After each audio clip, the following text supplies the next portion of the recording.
اتفاق ہے کہ آج ربیع الاول کی 9 تاریخ ہے۔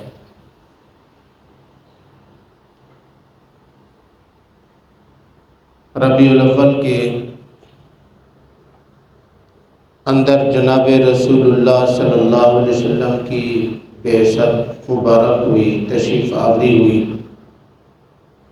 اور اسی ربیع الاول کے ہی مہینے میں جناب رسول اللہ صلی اللہ علیہ وسلم کی رحلت اور اس دنیا فانی سے انتقال کر جانا، پردہ فرما جانا،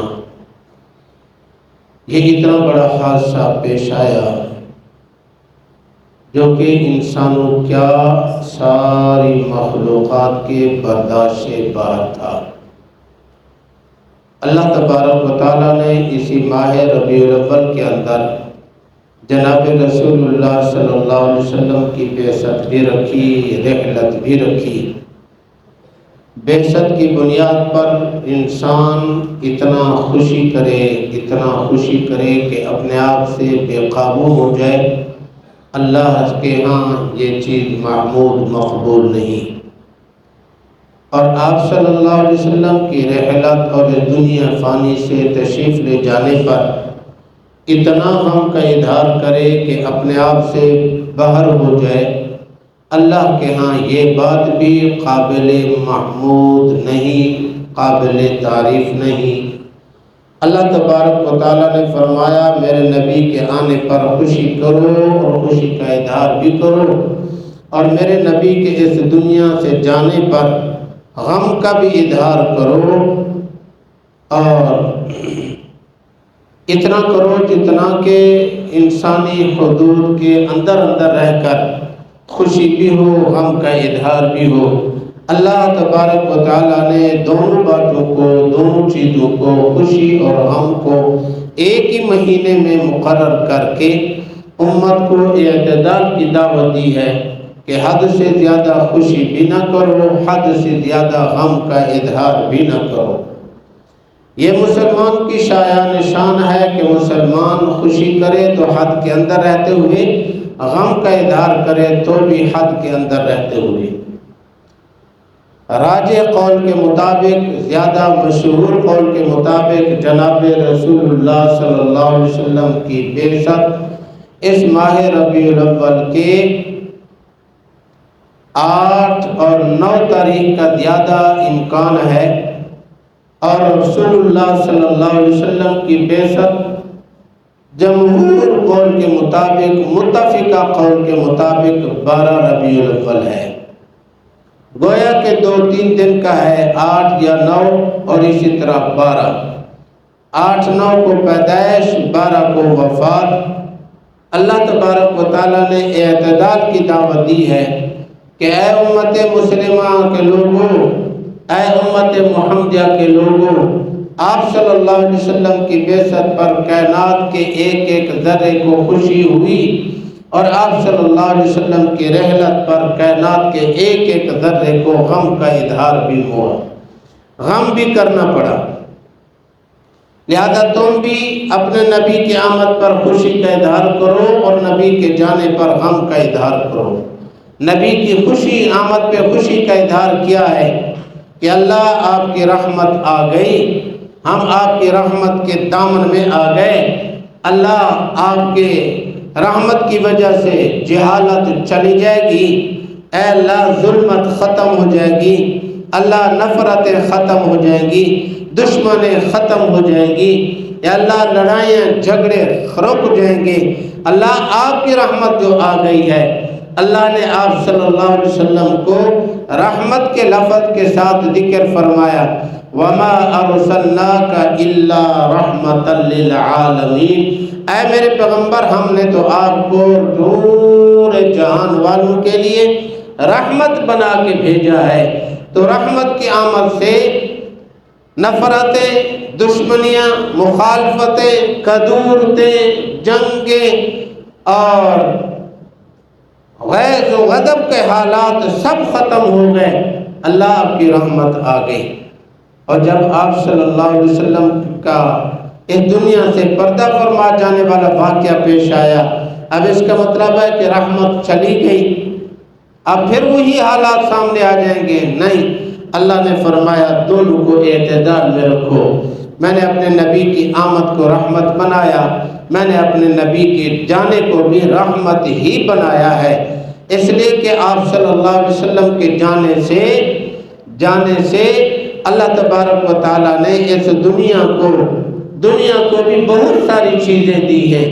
کیا کہ آپ صلی اللہ علیہ وسلم کے دنیا کے جانے سے امت مسلمہ کو خلافت راشدہ کا نظام اللہ نے دیا ہے، صحابہ کرام رضی اللہ عنہ کی زندگی امت کو دی ہے، اللہ تبارک و تعالیٰ نے امت کو سبق دیا ہے۔ ایک بار آپ صلی اللہ علیہ وسلم نے فرمایا اقتدوا بعدی ابا بکر و عمر، لوگوں میں جب دنیا سے چلا جاؤں میرے بعد میرے ابو بکر اور عمر کی اقتدا کرنا۔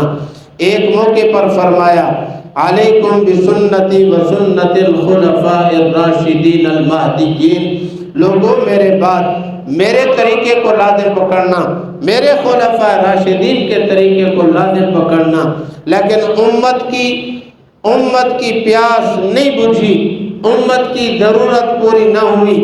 ایک وقت آیا کہ آپ صلی اللہ علیہ وسلم نے فرما دیا اصحابی کالنجوم فبأیہم اقتدیتم اہتدیتم، لوگوں میرے بعد میرے صحابہ میں سے کسی ایک کو لازم پکڑ لینا، میرے صحابہ میں سے جب بھی کسی ایک کی اقتدا کرو گے فرمایا ہدایت پا جاؤ گے، راہ پا جاؤ گے۔ اللہ نے اپنے نبی کے بعد صحابہ کی زندگی امت کو دے دی، ورنہ ہر انسان کہہ سکتا تھا نبی جیسی زندگی بنانا میرے بس کی بات نہیں، نبی جیسی زندگی گزارنا میرے اختیار میں نہیں، نبی تو رحمت للعالمین تھے، میں تو رحمت للعالمین تھوڑا ہوں، نبی کے ساتھ تو اللہ کی مدد و نصرت تھی، میں جبکہ ایسا نہیں ہوں، نبی تو پاکیزہ زندگی گزارنے والے تھے، میں گناہ گار ہوں۔ اللہ نے فرمایا ہاں نبی جیسی زندگی نہیں بنا سکتے، نبی کے صحابہ جیسی زندگی بنا لو۔ نبی کے تعلیمات اپنانے والے، نبی کے شاگرد، نبی کے محب، نبی کے تعلیم یافتہ، نبی کے تربیت یافتہ صحابہ جیسی زندگی بنا لو، پھر بھی تم کامیاب ہو گے۔ تو نبی کی آمد بھی ہمارے لیے باعث رحمت، نبی کا دنیا سے جانا بھی ہمارے لیے باعث رحمت۔ نبی کی آمد پہ خوشی کرو، نبی کے جانے پہ غم کا اظہار کرو، لیکن خوشی بھی اتنی نہ ہو کہ حد سے باہر ہو جاؤ، غم بھی اتنا نہ ہو کہ حد سے باہر ہو جاؤ۔ اللہ نے اس آیت مبارکہ میں دو باتیں ذکر کی ہیں، صراحتاً دو باتیں ذکر کی ہیں۔ ایک، میرے نبی کا منصب کیا تھا، میرے نبی کا کام کیا تھا، میرے نبی کی ذمہ داریاں کیا تھیں۔ اللہ نے 4 ذمہ داریاں ذکر فرمائیں۔ دوسری بات جو صراحتاً اللہ نے ذکر فرمائی، میرے نبی کی آمد سے پہلے حالات کیا تھے، لوگ کس حالت میں تھے، اس وقت کیا منظر تھا، اللہ نے اس بات کو صراحتاً ذکر کیا۔ تیسرے بات اشارتاً اللہ نے ذکر کی کہ میرے نبی کے بعد میرے صحابہ جو ہیں، فرمایا وہ یہ 4 ترتیب پر ہوں گے۔ پہلی ترتیب یتلو علیہم آیاتی، دوسری ترتیب ویزکیہم، تیسری ترتیب ویعلمہم الکتاب، چوتھی ترتیب الحکمہ۔ یہ 4 ترتیبوں کی طرف اللہ نے صحابہ کی ترتیب اشارتاً بتا دی ہے، صراحتاً جو بات بتائی ہے، ایک نبی کی ذمہ داری، دوسری نبی کی آمد سے پہلے والے حالات کی طرف اشارہ۔ اللہ نے وَإِن كَانُوا مِن قَبْلُ لَفِي ضَلَالٍ مُبِينٍ فرما کر بتایا، لوگوں میرے نبی کی آمد سے پہلے تم کھلم کھلا گمراہی میں تھے، کھلم کھلا جہالت میں تھے، کھلم کھلا اختلافات میں تھے، اختلاف اتنا، جہالت اتنی، گمراہی اتنی کہ اخیر درجے کی گمراہی تھی۔ آپ صلی اللہ علیہ وسلم کی آمد سے پہلے گمراہی اتنی تھی کہ کسی کو اتنا احساس نہیں تھا میں بیت اللہ کا طواف کر رہا ہوں، کم از کم اپنے آپ کو ننگا تو نہ رکھوں، میں اپنے آپ کو لباس میں چھپا کے رکھوں۔ لوگ جاہل اتنے تھے، جہالت اتنی تھی، کہتے تھے ہم ان کپڑوں میں گناہ کریں پھر انہی کپڑوں کے ساتھ ہم بیت اللہ کا طواف کریں؟ نہیں، ہم بیت اللہ کا طواف کریں گے تو ننگی حالت میں کریں گے، کپڑے اتار دیا کرتے تھے۔ جہالت اتنی تھی، کہ باپ کے فوت ہو جانے کے بعد ماں کو باپ کی جائیداد اور میراث سمجھتے تھے. کہتے تھے جس طرح باپ کی جائیداد تقسیم ہوئی، ماں کی میراث تقسیم، باپ کی میراث تقسیم ہوئی، باپ کی دولت تقسیم ہوئی، باپ کے مکانات اور دکانیں، پلاٹ اور زمین تقسیم ہوئی ہے، ماں بھی باپ کی میراث ہے، لہذا یہ بھی اسی طرح ہی تقسیم ہوگی. یہ اتنی جہالت تھی. جہالت، گمراہی. دیکھو اپنی ہی اولاد ہے، بیٹیاں ہیں، زندہ دفن کر رہے ہیں، کہتے ہیں یہ بیٹی ہمارے لیے باعث عار ہے، باعث شرم ہے، ہم اس بیٹی کو اپنے لیے عزت نہیں سمجھ سکتے. یہ گمراہی کی بات تھی، جہالت کی بات تھی. اللہ تبارک و تعالیٰ نے فرمایا اس وقت جب تم کھلم کھلا گمراہی میں تھے، کھلم کھلا جہالت میں تھے، کھلم کھلا ضلالت میں تھے، کھلم کھلا بے دینی میں تھے، اس وقت ضرورت پیش آئی کہ میں اپنے نبی کو مبعوث کروں تاکہ تمہاری نبی کی آمد کی وجہ سے جہالت ختم ہو جائے، گمراہی ختم ہو جائے، بے دینی ختم ہو جائے، لڑائی جھگڑے ختم ہو جائیں. لڑائی جھگڑے کی انتہا دیکھو، اتنی انتہا تھی لڑائی جھگڑے کی. ایک آدمی آیا شہد بیچنے والی دکان پر، اس کو کہتے ہیں شہد چیک کرو. اب وہ جو آدمی آتا ہے وہ مسافر ہے، سفر کی حالت میں ہے، اس کے ساتھ ایک کتا ساتھ ہے. وہ کتا ساتھ لایا ہے. پہلے دور میں، پہلے زمانے میں لوگ سفر کرتے تھے تو انسان اپنے ساتھ کتا رکھتا تھا. کتا بڑا وفادار جانور ہے، بڑا خیر خواہ جانور ہے، مالک کی پہچان رکھتا ہے، مالک کی خیر خواہی کرتا ہے. بھوکا بھی ہو تب بھی مالک کے ساتھ بے وفائی اور غداری والا معاملہ کتا نہیں کرتا. خود کتا جاگتا رہتا ہے، مالک سو جائے اس کی پہرے داری کرتا ہے. کوئی دشمن کا خطرہ ہو کتا پوری وفاداری کرتا ہے. یہ نہیں ہے کہ پہلے کتا وفاداری کرتا تھا، کتا آج بھی وفاداری کرتا ہے.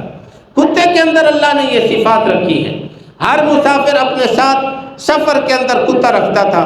تو یہ مسافر آیا عرب کے اندر شہد کی دکان پہ، کہتے مجھے شہد لینا ہے، سفر میں ہوں، کہیں کھانا ملتا ہے کہیں نہیں ملتا، کہیں سالن ہوتا ہے نہیں ہوتا، چلو ایک روٹی کا لقمہ شہد کے ساتھ کھا لوں گا. پانی مل گیا، شہد کو پانی میں مکس کیا، پی لوں گا، میری پیاس بھی بجھ جائے گی، میری بھوک بھی ختم ہو جائے گی. آیا دکان پہ، کہتے شہد چیک کرو. دکاندار شہد چیک کرانے لگا، ایسے ہی ایک قطرہ شہد کا نیچے گرا، وہاں مکھیاں کٹھی ہو گئی. مکھیاں کٹھی ہوئی دکان میں ایک بلی اس نے پار رکھی تھی چوہے کے علاج کے لیے. چوہے جو تنگ کرتے ہیں، بلی رہے گی، چوہے بھاگتے رہیں گے. اب مکھیوں پر بلی نے جھپٹا مارا، بلی نے ان مکھیوں پر جھپٹا مارا. جیسے بلی سامنے، کتا بے قابو ہو گیا، کتے نے اس بلی پہ جھپٹا مار دیا. کتے نے جیسے بلی پہ جھپٹا مارا، بلی مر گئی. اب دکاندار بفر گیا، کہتے ہیں یہ تو میری رکھوالی بلی تھی، چوہے کے حفاظت کے لیے میں نے رکھی تھی، تیرے کتے نے مار دی. اب اس آدمی نے کیا کیا؟ نیزہ اٹھایا، کتے کو مار دیا. جیسے ہی کتے کو مارا، اب یہ مسافر آدمی کہتا ہے میرا تو یہ رفیق سفر تھا، میرا تو دکھ سکھ کا ساتھی تھا، میں اکیلا ہوتا تھا، یہ میرا پہرے دار بھی ہوتا تھا، میرا ساتھی بھی ہوتا تھا، میرا خیر خواہ بھی تھا، تو نے میرے کتے کو کیوں مار دیا؟ اب اس مسافر آدمی نے اپنے خنجر نکالا، ایک دکاندار کو مار دیا. ایک شہد کے قطرے کی وجہ سے مکھیاں کٹھی ہوئی، بلی نے جھپٹا مارا مکھیوں پر، کتے نے جھپٹا مارا بلی پر، مکھیاں اڑ گئی بلی کی وجہ سے، بلی مر گئی کتے کی وجہ سے، کتا مر گیا دکاندار کی وجہ سے. اب یہ دکاندار مر گیا اس مسافر کی وجہ سے کہ تو نے میرے کتے کو کیوں مارا ہے. یہاں سے لڑائی شروع ہوئی. سیرت کی کتابوں میں لکھا ہے، ہمارے مدرسوں کے اندر درس نظام میں ایک نصاب میں شامل کتاب ہے نفحات العرب، اس کے اندر یہ واقعہ لکھا ہے. فرمایا اس ایک شہد کے قطرے کی وجہ سے دو خاندان، دو قبیلے، دو بستیاں آپس میں اتنے لڑائی شروع ہوئی، سال ہا سال لڑائی شروع ہوئی، سینکڑوں کی تعداد میں دونوں طرف سے آدمی مر گئے. یہ جہالت اور گمراہی تھی. اس وقت اللہ نے فرمایا میں ضرورت ہے میرے نبی کی آمد کی. اس وقت اللہ نے اپنے نبی کو بھیجا. یہ جو لوگ شہد کے ایک قطرے کی وجہ سے سال ہا سال لڑنے والے تھے، اللہ کے نبی کی آمد کی وجہ سے اللہ نے لوگوں میں ایسی محبت پیدا فرمائی، ایسی خیر خواہی، ایسا اشار اور جذبہ دو فریقوں میں، دونوں طرح کے انسانوں میں ایسا پیش آیا کہ ایک دوسرے پر مر مٹنے والے بن گئے، جن کا منظر اللہ نے قرآن میں ذکر فرمایا رحماء بینہم، یہ آپس میں شیر و شکر بن گئے، آپس میں خیر خواہ بن گئے، آپس میں کھنڈ کھیر بن گئے تھے۔ یہ رحماء بینہم یہ نبی کی تعلیمات کا نتیجہ تھا۔ جو لوگ بیٹیوں کو دفن کرتے تھے، نبی کی آمد کی وجہ سے نبی بیٹی اتنی قابل رحم بن گئی۔ نبی حضرت فاطمہ رضی اللہ عنہ نبی کی بیٹی جب تشریف لاتی، آپ صلی اللہ علیہ وسلم اپنی جگہ سے اٹھ کھڑے ہوتے تھے، اپنی بیٹی کی پیشانی پہ بوسہ دیتے تھے، لوگوں کو بتا دے لوگوں بیٹی مارنے کی چیز نہیں، بیٹی نفرت کی چیز نہیں، بیٹی دفن کرنے کی چیز نہیں ہے، بیٹی تو محبت اور پیار دینے کے قابل ہے۔ آپ صلی اللہ علیہ وسلم کی تعلیمات یہ ہوئی۔ ایسے پھر صحابہ کے اندر یہ جذبہ پیدا ہوا۔ ایک صحابی ہر وقت اپنی بیٹی ساتھ رکھتا تھا، چھوٹی معصوم بچی، جہاں بھی جا رہا ہے بیٹی ساتھ ہے، کبھی کندھے پہ، کبھی بغل میں، کبھی ہاتھ انگلی پکڑی ہوئی ہے، جہاں بھی دوستوں کے پاس جا رہا ہے بیٹی ساتھ، دعوت پہ جا رہا ہے بیٹی ساتھ، شادی پہ جا رہا ہے بیٹی ساتھ، نماز کے لیے آ رہا ہے بیٹی ساتھ۔ آج بھی عرب کے اندر حجاج کرام بہت ساری تعداد میں بیٹھے ہوں گے جن کو اللہ نے عمرے کی سعادت بخشی، جن کو حج کی سعادت اللہ نے بخشی ہے۔ آج بھی عربی جب مسجد میں آتے ہیں یا چھوٹا بچہ ساتھ ہوتا ہے یا چھوٹی بچی اب بھی ان کے ساتھ ہوتی ہے۔ اللہ کے نبی صلی اللہ علیہ وسلم کی تعلیمات کی وجہ سے اللہ نے بیٹی کی محبت لوگوں کے دل میں اتنی ڈال دی۔ ماں کو جو باپ کی میراث اور جائیداد سمجھتے تھے، باپ کی جائیداد سمجھتے تھے، اللہ کے نبی صلی اللہ علیہ وسلم کی تعلیمات کی وجہ سے اب وہ ماں اتنی بنی کہ باہر نکلتے وقت ماں سے اجازت لیتے ہیں، ماں کا ہاتھوں کا بوسہ لیتے ہیں، ماں کو سلام کرتے ہیں۔ جب تک ماں اجازت لے نہ دکان پہ جاتے ہیں، نہ کاروبار کے لیے نکلتے ہیں، نہ شادی بیاہ کے لیے باہر نکلتے ہیں، کوئی کام بھی نہ کرتے تھے۔ اللہ نے نبی کی آمد کی وجہ سے یہ تبدیلیاں آنی۔ آج بھی وہ جہالت اور گمراہی کے آثار پہ جاتے ہیں۔ اگر آج بھی ہم اپنے نبی کی تعلیمات کو عام کر دیں، یہ جہالت اور گمراہی ختم ہو سکتی ہے۔ نبی کی آمد کا مہینہ مجھے اور آپ کو سبق یہی دیتا ہے، نبی کی تعلیمات کو پھیلائیں، نبی کی تعلیمات کو اپنائیں، نبی کی تعلیمات کو عمل میں لائیں، انشاءاللہ گمراہی بھی ختم، جہالت بھی ختم، لڑائی جھگڑے بھی ختم ہو جائیں گے۔ کوشش کریں گے نا انشاءاللہ۔